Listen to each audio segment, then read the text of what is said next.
अगर आप ये 5 काम करते हैं तो अमीर बनना तकरीबन नामुमकिन है। पहली गलती, सिर्फ प्लान बनाना लेकिन कभी अमल ना करना। अगर आप ये 5 काम करते हैं तो अमीर बनना तकरीबन नामुमकिन है। दूसरी गलती, जो कमाते हैं इससे ज्यादा खर्च कर देना।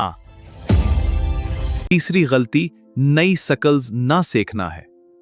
मुझे नई चीजें सीखनी चाहिए, यह सबसे बड़ी रुकावट है, लेकिन अब वक्त आ गया है। चौथी गलती, हर रिस्क से डर जाना। मुझे डर लग रहा है, मैं नहीं कर सकता। डरो मत, आगे बढ़ो। पांचवें और सबसे खतरनाक गलती, गलत लोगों के साथ रहना।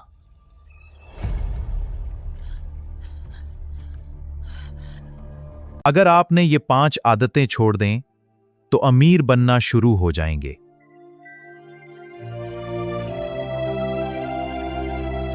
अगर आपने ये 5 आदतें छोड़ दें तो अमीर बनना शुरू हो जाएंगे।